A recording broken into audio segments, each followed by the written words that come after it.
নমস্কাৰ আপোনালোক সকলোকে মোৰ ইউটিউব চেনেল আসাম এক্সাম কৰ্ণালৈ স্বাগতম জনাইছোঁ। আজি তেজপুৰ ইউনিভাৰ্চিটিৰ যি বিএড এডমিশ্যন আছিল 2025 বৰ্ষ সেই বিষয়ে জনাম। তেজপুৰ ইউনিভাৰ্চিটিৰ যি বিএড ছিজন সেইটো ইতিমধ্যে আৰম্ভ হৈ গৈছে। আপোনালোকে অনলাইন আবেদন কৰিব পাৰিব। আপোনালোকে এখন নটিচ দেখিছে এডমিশ্যন এনাউন্সমেণ্ট, ইয়াত লিখা আছে গোটেইকেইটা কোৰ্ছ যিকেইটা কোৰ্ছৰ অনলাইন আবেদন আৰম্ভ হৈছে লিখা আছে।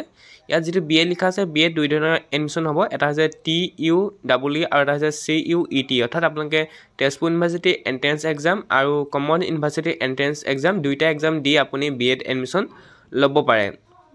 আপুনি দুইটা এক্সাম দিলে আপোনাৰ লাভ হ'ব, কাৰণ যিকোনো এটা মাৰ্কছৰ ওপৰত ভিত্তি কৰি আপুনি বিএডত এডমিশ্যন ল'ব পাৰিব। গতিকে আপুনি দুইটা এক্সাম দিব। CUT যিটো UG আছে ইতিমধ্যে অনলাইন আবেদন আৰম্ভ হৈ গৈছে, তাৰ সেই এক্সামটো দিলে আপোনালোকে দুইটা যোগেদি এডমিশ্যন ল'ব পাৰিব। গতিকে আপোনালোকে এইখিনি চাই ল'ব কি কি আছে। ইমানখিনি আপোনালোকৰ ডেছক্ৰিপশ্যন দিয়া নাই, ইয়াত আপোনালোকৰ অলপ কমকৈ দিয়া হৈছে, কিন্তু আপোনালোকৰ ইয়াত ফিজ কিমান ল'ব আৰু অনলাইন আবেদন 3 তাৰিখৰ পৰা আৰম্ভ হৈছে, লাষ্ট ডেট 30 এপ্ৰিল। তাৰপিছত এক্সাম হ'ব বুলি কৈছে 6 পৰা 8 জুনৰ ভিতৰত। TUEE, গতিকে আপোনালোকে চাব পাৰে। TU কাৰণে আপোনালোকৰ 1000 আৰু SC ST কাৰণে 500 পে'মেণ্ট হয়, আৰু আদাৰ চেনেলৰ কাৰণে 600 আৰু SC ST কাৰণে 300 পে'মেণ্ট হয়। গতিকে আপোনালোকে এইখিনি চাই ল'ব। এতিয়া অনলাইন আবেদনৰ কাৰণে মই আপোনালোকক দেখুৱাই দিম অলপ।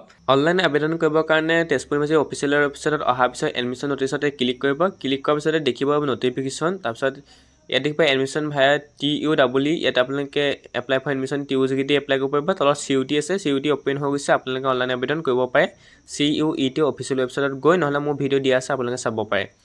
এডমিশ্যন ভায়া TUEE ক্লিক কৰিব। ক্লিক কৰাৰ পিছত আপোনালোকৰ তেজপুৰ ইউনিভাৰ্চিটিৰ ছমাৰ পৰ্টেল সেইটো অ'পেন হৈ যাব। যিটো নিউ ৰেজিষ্ট্ৰেশ্যন বটন দেখিব তাতে আপোনালোকে ক্লিক কৰিব। ক্লিক কৰাৰ পিছতে তললৈ এনেকৈ স্ক্ৰল ডাউন কৰি আহি থাকিব। ইয়াত ৰেজিষ্ট্ৰেশ্যন ফৰ্মখন পাব। প্ৰথম আপোনাৰ নামটো দিব, আপোনালোকৰ ক্লাছ 10, 11, 12ৰ যি মাৰ্কশ্বিটৰ নাম আছে সেই নামতে দিব লাগিব। ডেট অফ বাৰ্থটো আপোনালোকে ইয়াৰ পৰা ছিলেক্ট কৰিব। এপ্লিকেণ্ট ইমেইল ID এটা দিব, তাৰপৰা ৰিএণ্টাৰ এপ্লিকেণ্ট ইমেইল ID, পাছৱৰ্ড দিব, ৰিএণ্টাৰ পাছৱৰ্ড, আপোনাৰ মোবাইল নম্বৰটো দিব, ৰিএণ্টাৰ মোবাইল নম্বৰ আৰু কেপচা ক'ডটো দি ৰেজিষ্টাৰ বটনত ক্লিক কৰিব। ক্লিক কৰাৰ পিছত আপোনালোকে ইয়াত তিনিটা যি আঁচ দেখিছে তাতে ক্লিক কৰিব। ক্লিক কৰাৰ পিছত লগ ইন দেখিব, লগ ইনতে ক্লিক কৰিব। লগ ইনত ক্লিক কৰাৰ পিছত ইয়াত তললৈ স্ক্ৰল ডাউন কৰি আহি থাকিব।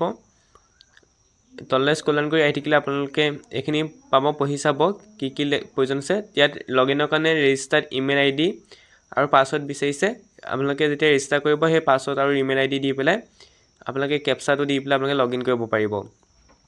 ইতিমধ্যে মই আপোনালোকৰ যি ইয়াৰ পিছৰ প্ৰচেছখিনি, অৰ্থাৎ আপোনালোকৰ কমপ্লিট প্ৰফাইল সেই প্ৰচেছটো ইতিমধ্যে মই কৰি থৈছোঁ। আপোনালোকে TU যিটো ভিডিঅ' আছিলে এডমিশ্যনৰ video', online apply process video', সেইটো ডেছক্ৰিপশ্যনত লিংক দি দিম, আপোনালোকে চাব পাৰিব কেনেকৈ প্ৰফাইলটো কমপ্লিট কৰা হয়। গোটেই ষ্টেপ বাই ষ্টেপ দেখুৱাই আছে। আপোনালোকে প্ৰথম প্ৰফাইলটো কমপ্লিট কৰি ল'ব লাগিব ৰেজিষ্ট্ৰেশ্যন কৰাৰ পিছত, তাৰপিছতহে এপ্লাই কৰিব পাৰিব। মই যিহেতু প্ৰফাইলটো কমপ্লিট কৰি ৰাখিছোঁ, ডাইৰেক্ট মই এপ্লাই বটনত ক্লিক কৰিম। এপ্লাই নাও বটনত ক্লিক কৰিলে আপোনালোকৰ ইয়াত চিলেক্ট দ্য প্ৰগ্ৰেম আহিব, ডাইৰেক্ট চিলেক্ট প্ৰগ্ৰেম কৰিব লাগিব। ইয়াত আপোনালোকৰ যিটো বেচেলৰ ডিগ্ৰী দেখিছে আণ্ডাৰ গ্ৰেজুৱেট প্ৰগ্ৰেম, তাতে আপোনালোকে ক্লিক কৰিব। ক্লিক কৰাৰ পিছত প্ৰগ্ৰেম চিলেক্ট কৰিব লাগিব। ইয়াতে আপোনালোকৰ বিএডটো মই দেখুওৱা নাই, যিহেতু মই বিএডটো আপোনালোকৰ এবাৰ এপ্লাই কৰিছিলোঁ, মানে ইনকমপ্লিট হৈ আছে মোৰ এপ্লিকেশ্যনখন, সেইকাৰণে ইয়াত বিএডটো আপোনালোকৰ অহা নাই।